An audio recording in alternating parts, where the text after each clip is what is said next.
అందరికీ నమస్కారం. ఇప్పటిదాకా గౌరవనీయులు రమణాచారి గారు బ్రాహ్మణ పరిషత్ గురించి, బ్రాహ్మణ జాతిలో ఉన్న మా జాతిలో ఉన్న అనేక విషయాలను విపులీకరించినారు. అందులోని సాధక పథకాలు, స్పెషల్లీ బ్రాహ్మణ పరిషత్తుకు సంబంధించిన సాధక పథకాలన్నీ వివరించినారు. గత ప్రభుత్వం చేసిన అనేక పథకాల్లో గొప్ప పథకం, ఎందుకంటే బ్రాహ్మణులు అనగానే అగ్రవర్ణాలు వాళ్ళకి ఏం అవసరం ఉండదు అని అనుకుంటారు. కానీ ఈ వర్ణంలోనే చాలామంది నిరుపేదలు ఉన్నారన్న సంగతి చాలామందికి, మన సొసైటీలోనే చాలామందికి తెలియదు.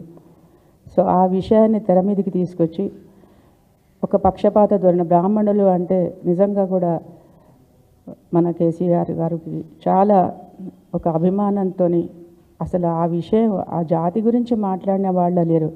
దాదాపు నా జీవితంలో ఒక 50 సంవత్సరాల నుంచి చూస్తున్నాను.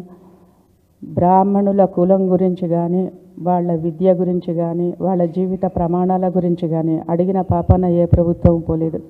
ఎప్పుడో వెనకట, మేబీ నేను చాలా చిన్నగా ఉన్నప్పుడు 64, 65లో అనుకుంటా, కీర్తిశేషులు శ్రీ పివి నరసింహారావు గారు ధర్మపురిలో సంస్కృత పాఠశాలను పెట్టడము, అలాగే బ్రాహ్మణుల కోసమని కొన్ని ఎండోమెంట్స్ సంస్కరణలు చేయడము, ఆ తర్వాత మళ్ళీ ఆ విషయాల గురించి ఎప్పుడు అంటే బ్రాహ్మణుల గురించి ఆ టాపికే ఏది లేదు. ఇంతకుముందు చెప్పినట్టుగా, మాస్టర్ చెప్పినట్టుగా, పుట్టినప్పటి నుంచి చచ్చేదాకా మనం బ్రాహ్మణుల అవసరం, బ్రాహ్మణ కులంతోనే మనకు ఎన్నో విధాలుగా అనుబంధం ఉంటుంది. ప్రతి హైందవ కులంలో పుట్టిన ప్రతి ఒక్కరికి కూడా అవసరమే ఉంటుంది. కానీ వాళ్ళకు మాత్రమే మనం మర్చిపోతాం. అట్లాంటి స్థితిలో ఉన్న పరిస్థితుల్లో తెలంగాణ అప్పటి ముఖ్యమంత్రి గారు కేసీఆర్ గారు బ్రాహ్మణ పరిషత్తును ఏర్పాటు చేయడమే కనుక కాకుండా అనేక పథకాలను కూడా ప్రవేశపెట్టినారు. సరే, ఒకసారి రూలింగ్, ఒకసారి ఆపోజిషన్ ఉండొచ్చు, కానీ స్మూత్ ట్రాన్సిషన్ అనేది ఒకటి ఎప్పుడు జ్ఞాపకం ఉంచుకోవాలి. ఏ వ్యవస్థలో అయినా, ఏ ఇన్స్టిట్యూట్లోనైనా కూడా, అది రాజకీయ రంగం కావచ్చు, పారిశ్రామిక రంగం కావచ్చు.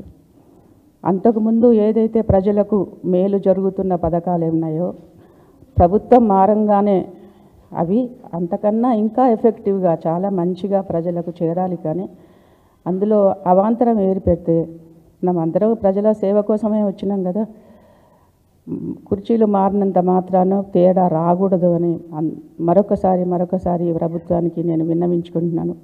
పురోహితులు, పుర అని నగర ప్రజలను హితము కోరి మంచి చెడులు చెప్పేవాడు.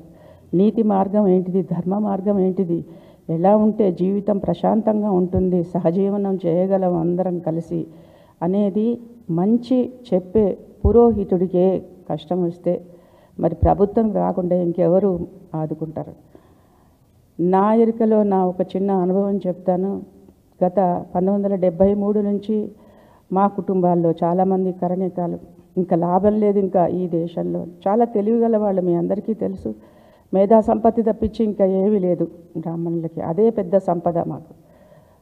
అప్పటి నుంచే మైగ్రేషన్ స్టార్ట్ అయింది. తెలివిగల వాళ్ళందరూ దేశాన్ని వదిలి బ్రెయిన్ స్ట్రైమ్ ఇంకా వెళ్ళిపోతున్నారు. ఇక్కడ మనకు దిక్కు లేదు అనే ఒక ఇది యథార్థం. దయచేసి మీరు అందరూ నోట్ చేసుకోండి, ఐ డోంట్ మైండ్.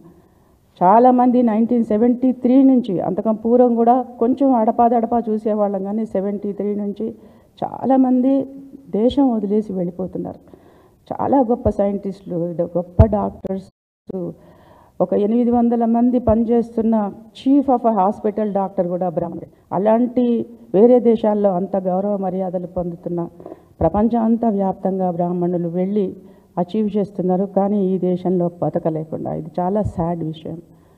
అట్లాగే ఇలా ప్రపంచమంతా వ్యాపించిన వాళ్ళల్లో మా కుటుంబాల సభ్యులు కూడా, మా చుట్టాలు కూడా చాలామంది ఉన్నారు. గత 4-5 నెలల నుంచి మేము అనేక phone calls, international calls receive చేస్తున్నది ఏంటంటే ఇవే కంప్లైంట్స్. వీళ్ళు ఇక్కడ స్కాలర్షిప్స్ తీసుకుని అమెరికాకు వెళ్ళిపోయినారు, లేకపోతే ఆస్ట్రేలియా పోయినారు. మొదటి 2 సెమిస్టర్స్ కట్టినారు. ఆ తర్వాత ఫైనాన్షియల్ సపోర్ట్ లేక చాలా ఆడ్ జాబ్స్ చేస్తున్నారు. ఎంత ఆడ్ జాబ్స్ అంటే అది హృదయ విదారకం, చెప్పడానికి వీల్లేదు. ఒక బ్రాహ్మణ పుట్టుక పుట్టి అంటే అన్ని పనులు చాలా గొప్పవే, ఏ పని చిన్నది గొప్ప పెద్దది అని నేను చెప్పడం లేదు. కానీ చేయరాని పనులు పాపం వాళ్ళు అలా పస్తులు పండుకుంటూ చేస్తున్నారు. అక్కడున్న వాళ్ళందరూ కూడా ఇండియన్స్ హెల్ప్ చేస్తున్నారు. కుల మతాలకు అతీతంగా కూడా ఈ బ్రాహ్మణ పిల్లలకు హెల్ప్ చేస్తున్నారు. కానీ ఇక్కడి నుంచి అందాల్సిన ఏదైతే సహాయం తప్పకుండా గవర్నమెంట్ నుంచి అంతకుముందు లాగానే అందాలని మరొకసారి ఈ ప్రభుత్వానికి, మన ముఖ్యమంత్రి గారు రేవంత్ రెడ్డి గారికి ఈ వేదిక ద్వారా మళ్ళొకసారి నేను విన్నవించుకుంటున్నాను. స్మూత్ ట్రాన్సిషన్ అంటే అంతకుముందు ప్రజలకు ఏదైతే లాభం చేకూరుస్తుందో అట్లాగే చేకూర్చాలి. రాజకీయాలు మారిపోతుంటాయి. ఏ పార్టీ పొజిషన్లో ఉన్నా, ఏ పార్టీ రూలింగ్లో ఉన్నా, రూలింగ్లో లేకున్నా కూడా ప్రజల సంక్షేమం ముందుగా దృష్టిలో పెట్టుకుని అది నడపాలని, అలా చేస్తారని ఆశిస్తూ మరొకసారి బ్రాహ్మణ పిల్లలకు అందరికీ కూడా విదేశాల్లో ఉన్న పిల్లలకు స్పెషల్లీ వాళ్ళకి తొందరగా ఇమ్మీడియట్గా ఈ సెమిస్టర్ స్టార్ట్ అయ్యే లోపల వాళ్ళకి మానిటరీ బెనిఫిట్ అయితే will be very happy. All the families will be very happy. ఎందుకంటే అంత ఫీజు కట్టడం అనేది ఇప్పుడు సగం మధ్యలో చదువులో సగంలో ఆపి రాలేరు, వచ్చి మళ్ళీ అటు పోలేరు, అక్కడే ఉండలేరు. ఇది చాలా ఒక కష్టమైన ఒక సిచ్యువేషన్. ఇది అర్థం చేసుకుంటుందని గవర్నమెంట్ దానికి సరిపడా రేపు ఒక మీటింగ్ కూడా ఉంది అని అంటున్నారు కనుక అందులో కనీసం డెసిషన్స్ తీసుకోవాలని మళ్ళొకసారి విన్నవించుకుంటున్నాను బ్రాహ్మణ సమాజం తరఫున. Thank you.